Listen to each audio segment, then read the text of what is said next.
안녕하십니까. 묵계 이상훈입니다. 87연구소 248회 방송을 시작하겠습니다. 저는 아직 먹어본 적이 없는데 여러분들은 혹시 녹용을 드신 경험이 있습니까? 오늘은 천하의 보약이라고 일컫는 녹용의 효능과 효과 그리고 부작용에 대해서 알아보겠습니다. 실제 녹용을 드시고 불면증이 생긴 분이 있는데 왜 그런 것인지 그 원인에 대해서도 녹용과 관련지어 따져보겠습니다. 녹용의 명성은 정말 대단하죠. 몸에 맞기만 하면 효능 또한 특별합니다. 그래서 그 이름만큼 가격도 비쌉니다. 돈이 없어서 녹용을 못 먹지 경제적 여유만 있다면 누구나 본인과 가족의 건강을 위해서 복용을 적극적으로 고민하실 분이 많을 겁니다. 하지만 녹용이 효과만 있는 것이 아닙니다. 녹용 부작용 역시 심각합니다. 체질을 고려하지 않고 녹용을 복용하면 매우 다양하고 심각한 부작용이 생길 위험이 높습니다. 오늘 사례의 주인공은 87연구소에서 예전에 상담을 받으신 분입니다. 그런데 불면증이 있어 제 상담을 받고 싶다는 연락이 왔습니다. 상담까지 받으셨는데 몸이 좋아지기는커녕 없던 질병이 생겼다니 마음이 쓰이더군요. 제가 무엇을 잘못 알려드렸는가, 아니면 설명을 제대로 하지 못했거나 빠뜨린 내용이 있었는가 하는 걱정도 들었고요. 자, 예약한 시간에 오셨기에 금음치질 태양인의 불면증이 생길 수 있는 다양한 원인을 먼저 설명했습니다. 병의 원인을 알아야 해결책도 찾을 수 있기 때문입니다. 불면증 원인을 다음처럼 정리해서 말씀드렸습니다. 첫째, 인체 혈 부족이 심하면 이 뇌로 영양 공급이 되지 않아 이 뇌가 불안정해져서 이 때문에 불면이 생길 수 있습니다. 또 간혈 또는 인체 혈이 부족하면 화열이 생겨서 위로 솟구치게 됨에 따라 뇌가 자극을 받아 역시 불면이 생길 수 있습니다. 셋째, 여러 이유로 체질적으로 강한 이 교감신경이 자극을 받으면 흥분, 들뜸, 발산 등의 작용이 강해져서 뇌가 안정되지 않습니다. 네 번째, 폐가 지나치게 항진되어 위기가 자극되면 쉽게 잠들지 못하거나 조그만 자극에도 잠을 깹니다. 잠이 깨고 나면 다시 잠들기 어렵습니다. 이 폐의 항진은 대척점에 있는 간의 허약과 밀접한 관련이 있습니다. 다섯 번째, 비위가 약하면 생각이 많아져 꼬리에 꼬리를 물고 이어지다가 보면 쉽게 잠을 이루지 못할 수 있습니다.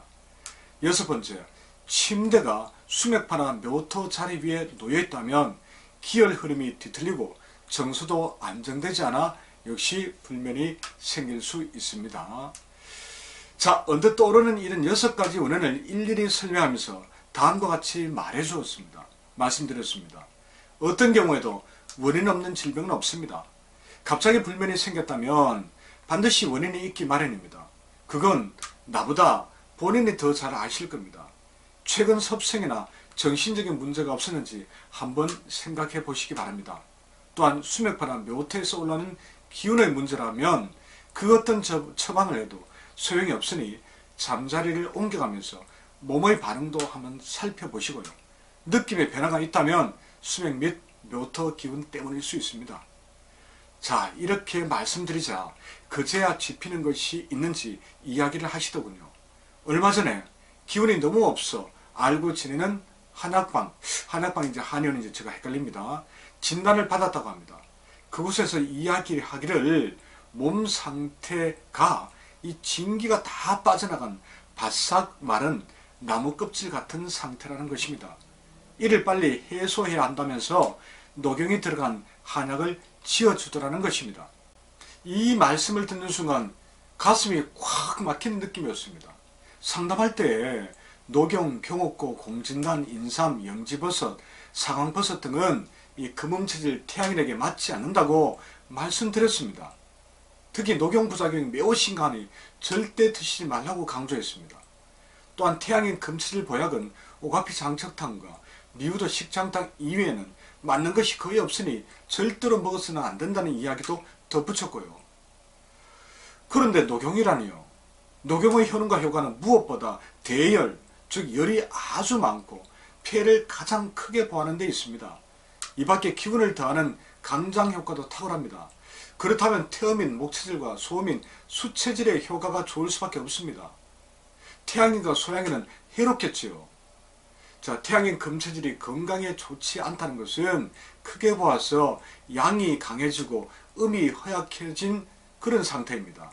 장구로는 폐가 강해지고 간이 약해지는 상태가 매우 심화된 것으로 볼 수 있습니다.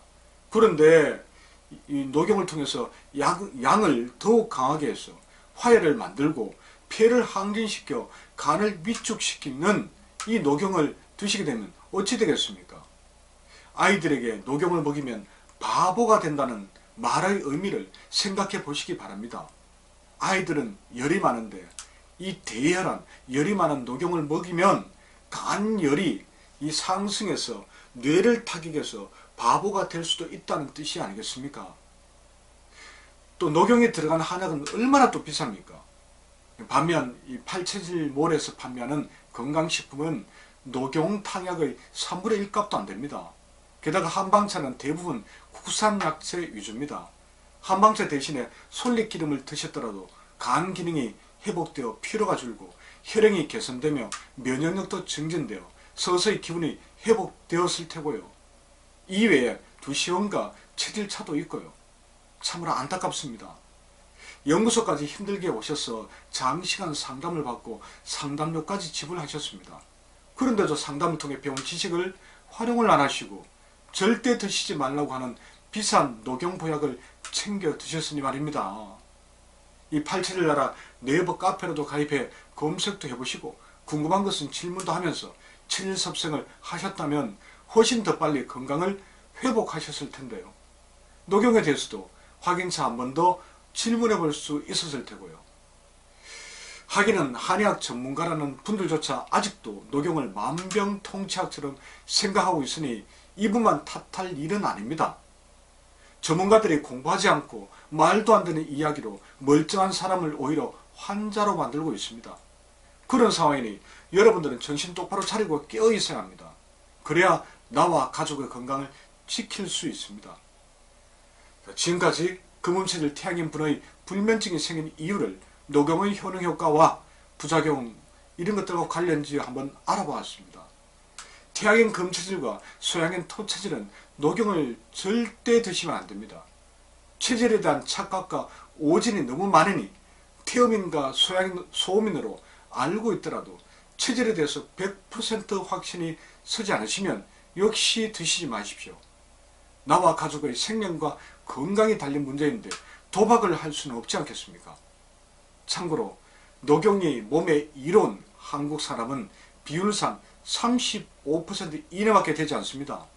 안 맞는 사람들이 더 많다는 이야기입니다. 녹용도 그렇지만 가격이 비싸고 몸에 매우 좋다는 공진단과 경옥고 등도 마찬가지입니다. 드시기 전에 정말 신중하게 결정하셔야 합니다. 오늘 내용 꼭 기억하시기를 바라면서 방송을 마무리하겠습니다. 고맙습니다.